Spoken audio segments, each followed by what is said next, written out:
আমি একটা মেয়ে হয়ে বলতেছি, ছেলেরা আসলেই অনেক বেশি ভালোবাসে। কেউ মানুক বা না মানুক, আমি এই কথাটা মানি। এটা একটা আপুর গল্প।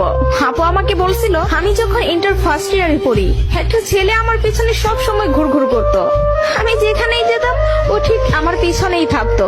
আমরা একই মহল্লাতে থাকতাম। সেই ছোটবেলা থেকে আমি ওকে দেখতেছি। একটু জেদি, তবে কোনো মিথ্যা নেই ওর ভিতরে। ফলচাতুরি এসব কিছুই বুঝে না। আর অনেক চাপা স্বভাবের একজন মানুষ। কষ্ট হলেও মুখ থেকে কোনো কথা বের করে না। ওই যে একটা কথা আছে না, বুক ফাটে তো মুখ ফোটে না। এমনকি আমি যখন ওকে দাঁড় করাই বলতাম, কিছু বলবেন, ও বলতো না কিছু না। একদিন আমিই ওকে প্রপোজ করলাম আর বললাম, আপনাকে দিয়ে কিছু হবে না। আমি সারাটা জীবন আপনার সাথে থাকতে চাই, আপনার বউ হতে চাই আমি। কখনো দূরে সরাই দিবেন না তো?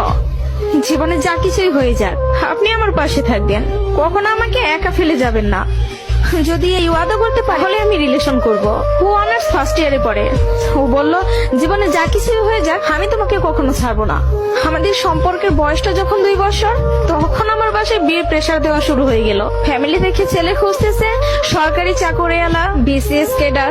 এসবের মধ্যে আমি ওর কথা বলতে ভয় পেতাম, কারণ ও এখনো পড়ালেখা করতেছে। চাকরি তো দূরের কথা, চাকরি পাইতে তো অনেক সময় লাগবে। কিন্তু আমার ফ্যামিলি তো আমাকে সময় দিবে না। আমি অনেক কষ্টে আম্মুকে রাজি করাই। আম্মু যেন আব্বুকে এই কথাটা বলে, আর আম্মু আব্বুকে বলে। আব্বু সাথে সাথে মুখের উপর বলে দেয়, সম্ভব না, বেকার ছেলের হাতে আমি আমার মেয়েকে দিব না। তখন আমিও ভাবছিলাম, কথাটা তো ভুল না, কথাটা তো সঠিক। কোনো বাবা মাই চাইবে না বেকার ছেলের কাছে মেয়েকে বিয়ে দিতে।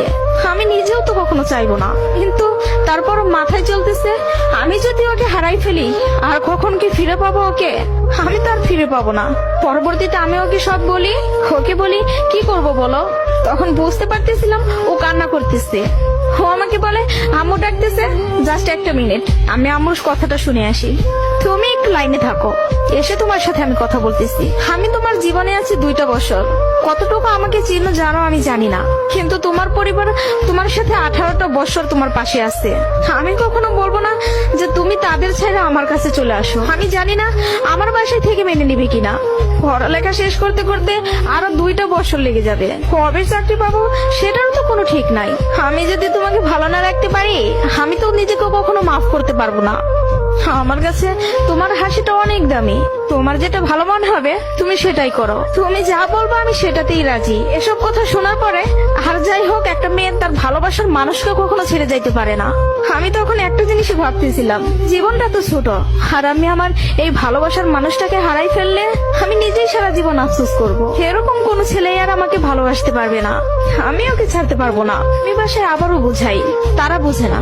তারপর আমি বাসা থেকে বের হয়ে যাই। বাসা থেকে বের হয়ে ওকে ফোন দেই আর বলি, আমাকে নিয়ে যাও। ও তাড়াহুড়া করে বাড়ি থেকে চলে আসলো। আমি বললাম, আমি তোমাকে বিয়ে করবো। ও আমাকে বলে, আমি বলছি না তোমাকে, তুমি যা বলবো আমি তাতেই রাজি আছি। তবে একটা কথা, আমার সাথে থেকে যদি 3 বেলার 1 বেলা খেয়ে থাকতে হয়, পারবা? তার জন্য আমি সবকিছু ছেড়ে আসলাম, তার জন্য আমি সবই করতে পারবো। বিয়ে পরে ওর বাসায় থেকে ফোন দেয়, বলে বাসায় আয়। তারপর ওর বাসায় থেকে মেনে নিল। তার কিছুদিন পর আমার বাসায় থেকেও মেনে নিল। ভালোবাসার জায়গা থেকে যদি বলি, প্রিয় মানুষটাকে নিজের করে পাওয়ার মধ্যে অন্যরকম একটা সুখ কাজ করে, যে সুখটা কখনোই টাকা দিয়ে কেনা যাবে না। আর যদি বলি প্রিয় মানুষটার কথা, আমি ভুল মানুষকে ভালোবাসি নাই। আমার মানুষটা সঠিক ছিল। সেই মানুষটা আমাকে বিন্দু পরিমাণে কষ্ট দেয় নাই। আমি সবসময় একটা কথা বলি, ভালোবাসা সুন্দর যদি মানুষটা সঠিক হয়। প্রিয় মানুষটা যখন নিজের হয়ে যায়, তখন এতটা শান্তি অনুভব হয়, তা হয়তো বলে বোঝানো যাবে না। সুখে থাকতে, ভালো থাকতে টাকা পয়সার আমূল প্রয়োজন পড়ে না, যদি ভালোবাসার মানুষটা পাশে থাকে। কাউকে ধরলে হাতটা শক্ত করে ধরবেন, যেন দিন শেষে সব সময় আপনার পাশে থাকে। তো সবাই ভালো থাকবেন। ভিডিওটি ভালো লাগলে প্লিজ সবাই শেয়ার করবেন। আর